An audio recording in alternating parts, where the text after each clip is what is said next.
Smart and legal guidance download the application now. नमस्कार दोस्तों, आज इस वीडियो के अंदर मैं आपको ऑनरेबल जो हमारे चीफ जस्टिस ऑफ इंडिया हैं DY चंद्रचूड़ साहब जी, इनको जो है अपना कॉन्वोकेशन डे के ऊपर बुलाया गया था, 31st एनुअल कॉन्वोकेशन डे के ऊपर। जो हमारा national law school of India university अपनी एक लॉ कॉलेज है, जो अपना बहुत बड़ा कॉलेज है, बेस्ट कॉलेज की कैटेगरी में इसका हम कैटेगराइज करते हैं। तो इन्होंने अपने ऑनरेबल CJI साहब ने बहुत सारी बातें अपना कॉन्वोकेशन डे के ऊपर बताई, और यहाँ पर जो है जो लॉ ग्रेजुएट्स अभी होने वाले हैं और जो लॉ स्टूडेंट्स हैं, इनको एक टिप दी है अपना बेस्ट कैरियर बनाने के लिए। और इन्होंने यहाँ पर अपना एक वर्क कल्चर के बारे में भी डिस्कशन करा है। जैसे कि मैं CJ साहब का पहला एक आपको क्लियरिफिकेशन दे दूं, तो CJ साहब ने कहा कि भाई मेरे जो पर्टिकुलर ऑफिस होता है, जो सुप्रीम कोर्ट ऑफ इंडिया के अंदर जो लॉ क्लर्क होते हैं और जो लॉ एम्प्लॉयज होते हैं जो काम करते हैं, और उसके अंदर जो महिलाएं होती हैं अपना लॉ क्लर्क के तौर पे, लॉ एम्प्लॉय के तौर पे, मैं जो है उनको रिलीफ, उनको जो है एडवाइस करता हूं कि भाई आपका अगर अपना मेंस्ट्रुअल अपना क्रैम्प्स अगर आते हैं, तो अगर आपको ये प्रॉब्लम फेस करने को मिलती है, तो मैं उन सारी के सारे जो हमारी फीमेल लॉ एम्प्लॉयज होती हैं, मैं उनको जो है रिकमेंड करता हूं कि आप अपना घर पे बैठ के काम करो, वर्क फ्रॉम होम में से ले लो, कोई दिक्कत वाली बात नहीं होती है। तो इसको मैं ज्यादा से ज्यादा प्रमोट करता हूं। साथ ही में जो हमारे जो CJI साहब है, इन्होंने ये भी बोला है कि भाई हमने अपने सुप्रीम कोर्ट ऑफ इंडिया की बिल्डिंग के अंदर ना जो लेडीज टॉयलेट्स होते हैं, वहां पर जो है इन्होंने सैनिटरी नैपकिन डिस्पेंसर्स भी इंस्टॉल करवाए हुए हैं। और इसका मतलब एक कहने का मतलब ये है CJI साहब का एक प्रमोट करने के लिए कि जो भी कोई अपना ऑफिस के अंदर फैसिलिटीज महिलाओं के लिए होनी चाहिए, तो सुप्रीम कोर्ट ऑफ इंडिया अगर पालन कर रहा है, तो यहां पे हर एक ऑफिस को भी अपना पालन करना चाहिए। अपने वर्क कल्चर के अंदर थोड़ा सा मॉडिफिकेशन महिलाओं के थोड़े से एक प्रेफरेंस के लिए यहां पे करना चाहिए। साथ ही में यहां पे इन्होंने जो लॉ स्टूडेंट्स को, लॉ ग्रेजुएट्स को टिप्स देते दौरान एक बहुत अच्छी बात बोली थी, जो मुझे लगता है कि आपको भी समझना जरूरी है। बहुत लोगों को कंफ्यूजन होती है। यहां पे इन्होंने बोला कि जितने भी लॉ स्कूल ग्रेजुएट्स हैं, तो भाई आपको अपना एक ही स्पेसिफिक पाथ कानून के फील्ड के अंदर चूज करने की जरूरत नहीं है। कि अगर आपको दिख रहा है कि यार मेरे साथी जो है वो अपना एडवोकेसी के लिए जा रहा है, कोर्ट के अंदर प्रैक्टिस करने के लिए जा रहा है, तो मैं भी जो है अपना कोर्ट के अंदर प्रैक्टिस करने के लिए जाता हूं, आप ऐसा बिल्कुल मत करिएगा। फिर आपको जो है अपने कानून के फील्ड के अंदर, प्रोफेशन के अंदर जो है डिफिकल्टीज बहुत ज्यादा फेस करने को मिलती है, और यही एक रिजल्ट देखने को मिलता है। तो इससे बेहतर यह है कि आपको यहां पे CJI साहब ने सजेस्ट करा है कि अगर जो लॉ स्टूडेंट्स हैं, तो अपने लॉ के दिनों के अंदर, LLB के दिनों के अंदर आप ज्यादा से ज्यादा जो है ना एरियाज को एक्सप्लोर करो, इन्वेस्टिगेट करो कि ये जो डिपार्टमेंट है, इसके अंदर कानून का ये डिपार्टमेंट है, तो इसके अंदर कौन कौन सा वर्क, कौन कौन सी पोस्ट का होता है, और कितनी पोस्ट होती है, और इनका एक्चुअल में काम क्या होता है। रिसर्च वर्क का अगर काम होता है, अगर मेरे को यहां पे जॉब की अपॉर्चुनिटी मिलेगी और मैं अप्लाई करूंगा, तो उसके बाद मेरे को जॉब करने के बाद में कौन सी पोस्ट मिलेगी, कैसे प्रमोशन होगा, पहली बात। दूसरी बात, अगर मैं एडवोकेसी में जाता हूं, एडवोकेसी के अंदर कितने कितने हमारे इंडिया के अंदर जो है ट्राइब्यूनल्स बने हुए हैं, कोर्ट्स बने हुए हैं अलग अलग एरियाज के लिए, जैसे कि कंज्यूमर कोर्ट होता है, फैमिली कोर्ट होता है, सिविल कोर्ट होता है, क्रिमिनल कोर्ट होता है, और NI एक्ट के कोर्ट होते हैं, अपना स्पेशल कोर्ट बनाए जाते हैं। अब इनके अंदर भी तो अपने केसेस आते हैं, और इनका दायरा जो है अपना लिमिटेड होता है। वीडियो में आगे बढ़ने से पहले मैं आपको एक बहुत बड़ी अपडेट देना चाहता हूं। तो आप लोगों ने अगर मेरा smart and legal guidance application download करा हुआ है, तो आप लोगों को मेरी एप्लीकेशन के ऊपर ऑल इंडिया बार एग्जामिनेशन के सारे 14 सालों के ऑल इंडिया बार एग्जामिनेशन एग्जाम्स के PYQs देखने को मिलेंगे, आंसर कीज देखने को मिलेगी, और आपकी प्रिपरेशन के अंदर बूस्ट अप होने के लिए ये बहुत जरूरी मटेरियल है, जो आपको इजीली कहीं पर भी अवेलेबल नहीं होता है। तो ये 30% डिस्काउंट के लिए केवल 215 रुपए के अंदर मैंने आपको 14 सालों के अपने सारे के सारे PYQs और विद आंसर कीज, ऑफिशियल है पेपर सारे, और ऑफिशियल आंसर कीज है, आपको प्रोवाइड कराए हुए हैं। एप्लीकेशन डाउनलोड करिए और ये बेनिफिट को अपना फायदा जरूर उठाइए। एंड साथ ही में जो लोग अपना प्रैक्टिस करते हैं और यंग एडवोकेट्स हैं जो अपना प्रैक्टिस के लिए आना चाहते हैं, तो उनके पास में ये 8000 से ज्यादा लीगल ड्राफ्ट का पूरा कंप्लीट पैकेज, अपना सिविल आपका कोई भी ड्राफ्टिंग हो, क्रिमिनल कोई भी ड्राफ्टिंग हो, एग्रीमेंट कोई भी ड्राफ्टिंग हो, रिट पिटीशन कोई भी ड्राफ्टिंग हो, SLP कोई भी ड्राफ्टिंग हो,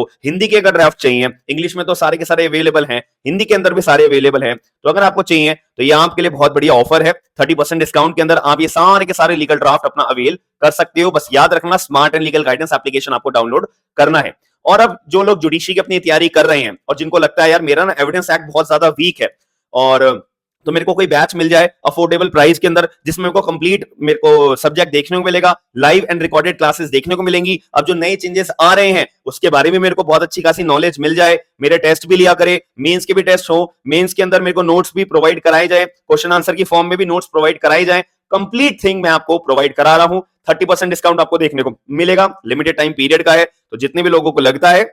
मेरा एप्लीकेशन डाउनलोड करने के बाद में स्मार्ट एंड लीगल गाइडेंस, तो आप ये ऑफर का अवेल कर सकते हैं। साथ ही में फ्री लीगल जीके की क्लासेस दोबारा शुरू हो रही हैं। यूट्यूब के अंदर आपको फ्री लीगल जीके की क्लासेस देखने को मिलेंगी और उसका complete PDF free of cost आपको जो है मेरी एप्लीकेशन के ऊपर स्टडी मटेरियल के अंदर फ्री ऑफ कॉस्ट के अंदर प्रोवाइड होंगी। तो सारा बेनिफिट मिलेगा। जो भी नई नोटिफिकेशन आती है सबसे पहले मेरी एप्लीकेशन आपको नोटिफाई करती है कि ये जॉब की अपडेट है, ये एग्जाम की नोटिफिकेशन है, इसके एडमिट कार्ड्स आ चुके हैं। तो ये आपको पूरे इंडिया के अंदर ऐसा कोई भी कंप्लीट एप्लीकेशन ऐसी नहीं मिलेगी। तो आप लोग डाउनलोड करके ये सारी चीजों का फायदा उठा सकते हो। अगर मैं एनआई एक्ट के केसेस की बात करूं तो यहाँ पे चेक बाउंसिंग के केसेस ही डील करने के लिए आपको मास्टर बनना पड़ेगा। अगर मैं कंज्यूमर कोर्ट की बात करूं तो इसके अंदर जो है आपको कंज्यूमर के जो भी दिक्कत परेशानी होती है उन्हीं केसेस को डील करने के लिए मास्टर बनना पड़ेगा। अगर मैं यहाँ पे फैमिली कोर्ट की बात करूं तो वहां पे फैमिली डिस्प्यूट ही देखने को मिलते हैं, तो उन्हीं को डील करने के लिए आपको मास्टर बनना पड़ेगा। जुवेनाइल जस्टिस के अपने पर्टिकुलर कोर्ट्स होते हैं, तो वहां पे जेजे एक्ट के तहत ही जो भी केस बनता है उसके अंदर ही आपको मास्टर बनना पड़ेगा। अगर मैं सिविल कोर्ट की बात करूं तो आपको अगर सिविल लॉयर बनना है तो सिविल लॉयर का भी जो एरिया है वो बहुत बड़ा होता है कि अगर कोई प्रॉपर्टी का मुद्दा है, कोई कंपनसेशन का मुद्दा है, कोई डिफेमेशन का मुद्दा है और अगर कोई असॉल्ट का मुद्दा है और बहुत सारे मुद्दे होते हैं हमारे सिविल पर्टिकुलर केसेस के अंदर डील करने के लिए, तो उसके लिए भी आपको अलग अलग एरिया के अंदर अगर एक पर्टिकुलर अपना एरिया पकड़ के उसके अंदर प्रैक्टिस करनी है कि अगर मेरे को कोई सिविल मुद्दा आएगा तो मैं तो भाई एक्सीडेंट के मैटर देखता हूं, मैं तो केवल अपना प्रॉपर्टी के मैटर देखता हूं,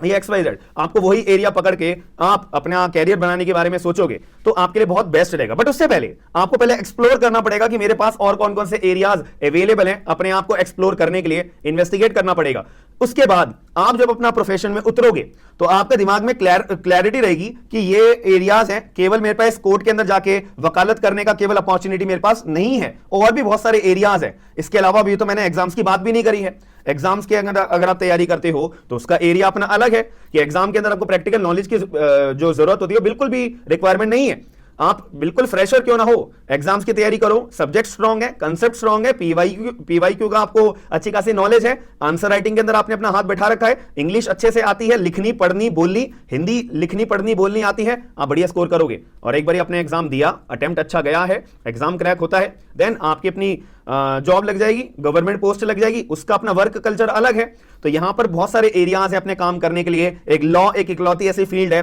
जो आपको बहुत ज्यादा अपॉर्चुनिटीज देती है अपने आप को निखारने के लिए। दूसरी बात यहां पे जो है ना, सुप्रीम कोर्ट ऑफ इंडिया ने एक और बात बहुत बढ़िया बोली है जो मुझे भी बहुत अच्छी लगी है कि मान लेते कि भाई आपने कोई भी एक फील्ड अपनी पकड़ ली, कॉर्पोरेट के अंदर आप काम करने लग गए, लॉ फर्म के साथ अपना काम करने लग गए ऐसा जॉब के तौर पे, तो अगर आपको लगता है यार मेरे को यहाँ का वर्क कल्चर समझ में नहीं आ रहा है, अच्छा नहीं लग रहा है, तो आपके मन में इनसिक्योरिटी रहेगी कि अब मैं दूसरा कैरियर ऑप्शन चूज करूं या ना करूं। तो यहां पे सीजीआई साहब ने बोला था कि यहां पर कोई भी दिक्कत परेशानी नहीं होती है कि आपको अपना कोई नया कैरियर चालू करना है, नया अपने जॉब के अंदर स्विच करना है, वर्क में स्विच करना है, तो यहां पे हमेशा आप दिमाग में रखिएगा कि आप बिल्कुल चूज करो, क्योंकि अगर आप चूज नहीं करोगे तो आपकी जो उम्र है वो बढ़ती रहेगी बढ़ती रहेगी बढ़ती रहेगी। और अगर आपकी उम्र बढ़ रही है तो इसका मतलब क्या है कि आप अपना टाइम जो एक्सप्लोर करके ग्रैब कर सकते हो और अच्छी अपॉर्चुनिटी को उसको गवा रहे हो। तो इसको बिल्कुल भी इस चीज पे ध्यान देके आप गवाना मत, और अपने आप में हर एक पोजीशन जो है वो एक जब पोजीशन आप अपनी दूसरी ट्रांसफर करते हो, एक नई स्किल का आपका जन्म होता है या एक नई स्किल सीखते हो दूसरी जगह पे जाके, तो याद रखिएगा। तो ये अपना सीजीआई साहब ने एक एडवाइस दी है सारे के सारे लॉ ग्रेजुएट्स को। पहली बात कि आपका वो एरिया एक्सप्लोर करना बहुत जरूरी है। दूसरी बात, एक जगह पे आप काम करने लग जाते हो, उसमें मन लगता है तो बहुत अपना 100% दो, सक्सेस जरूर मिलेगी। लेकिन अगर आपका मन नहीं लगता है तो अगर आपको स्विच करना है तो आपको बिल्कुल स्विच करना बहुत जरूरी है। आपको स्विच करके पता लगेगा दूसरे एरिया के अंदर काम करके अपना टाइम स्पेंड करके कि हाँ मेरे लिए जो मैं जहां पे काम कर रहा था वो एरिया बढ़िया था, यहां जहां पे मैं काम अब कर रहा हूं मेरे लिए वो एरिया बढ़िया है। तो ये स्विच करना बहुत जरूरी होता है लाइफ के अंदर। तो ये अपना बताया। और यहाँ पे ना जो हम लोकली एक टर्म यूज करते हैं ना अपना आपस के अंदर, OLT, जैसे कि वन लास्ट टाइम या फिर FT फर्स्ट टाइम, तो यहां पे सीजीआई साहब ने बोला कि भाई जितनी इंपॉर्टेंस आप FT को देते हो अपना फर्स्ट टाइम के अंदर, कि आपका जो है फर्स्ट कोर्ट अपीयरेंस का एक्सपीरियंस, फर्स्ट जब आपको सैलरी मिली थी उसका एक्सपीरियंस, फर्स्ट आपको क्रिटिसिज्म मिला था कि कोर्ट में आप अपीयर हुए हो, थोड़ी नर्वसनेस होती है और बाकी लोग आपके बारे में सोचते हैं कि भाई इसको ये भी नहीं आता, इसको इतना भी नहीं आता, इसको इस स्पेलिंग का भी नहीं आता, इसको इसका मतलब भी नहीं पता, थोड़ी सी नर्वसनेस होती है ना जब फर्स्ट टाइम आप अपीयरेंस होती है आपकी, या फर्स्ट टाइम कोर्ट में आते हो, तो क्रिटिसिज्म बहुत लोगों के द्वारा आपको देखने को मिलता है, तो वो चीज आपको याद रहती है। तो यहां पे सुप्रीम कोर्ट ने बोला कि आप जो है ना जितना फर्स्ट टाइम को इंपॉर्टेंस देते हो तो अपना वन लास्ट टाइम को भी उतना ही ज्यादा इंपॉर्टेंस दिया करो कि यार एक बार अपना चांस जरूर ले, एक लास्ट टाइम को समझते हुए कि अब मैं चलो लास्ट टाइम अपना काम को स्विच करके देखता हूं, वहां पे मेरे को एक्सपोजर ज्यादा मिलेगा, वहां पे उतना ज्यादा मैं निखार पाऊंगा अपने आप को या नहीं निखार पाऊंगा, इसके ऊपर भी जो सीजीआई साहब थे इंपॉर्टेंस दिया, अपना एक टिप के रूप में आप समझ लीजिए। बहुत बढ़िया बातें यहाँ पे पेश करी गई थी। तो आप लोगों को क्या, मेरा जो ये वीडियो के माध्यम से मैंने आपको एक टिप्स भी दी हैं, और जो सुप्रीम कोर्ट ऑफ इंडिया के जो जज साहब हैं वो अपने वर्क कल्चर के बारे में उन्होंने अपना एक एक्सप्लेन करा है कि भाई अगर महिलाओं को अपना मेंस्ट्रुअल क्रैम्प्स अगर देखने को मिलते हैं, उनको प्रॉब्लम होती है, पेन होता है, तो ऐसे केस के अंदर सीजे साहब ने बोला भाई मैं तो रिकमेंड करता हूं कि आप अपना वर्क फ्रॉम होम ले लो, आप अपनी हेल्थ पे ध्यान दीजिए, आप काम करिए, अपने घर पे बैठ के काम करिए। तो यहां पे सीजे साहब ने बोला था कि भाई 5 मेरे पे लॉ क्लर्क्स थे, 5 में से 4 जो पांचों की पांचों महिलाएं थी और 4 महिलाओं को मैंने लीव भी ग्रांट करी थी, बट वर्क फ्रॉम होम उन्होंने काम करा, वर्क पे कोई दिक्कत आई नहीं और उनकी हेल्थ पे भी कोई दिक्कत आई नहीं। तो यहाँ पे इन्होंने अपना एक रिकमेंड करा था। तो आप लोगों को कितना एग्री लगते हो, आपको एग्री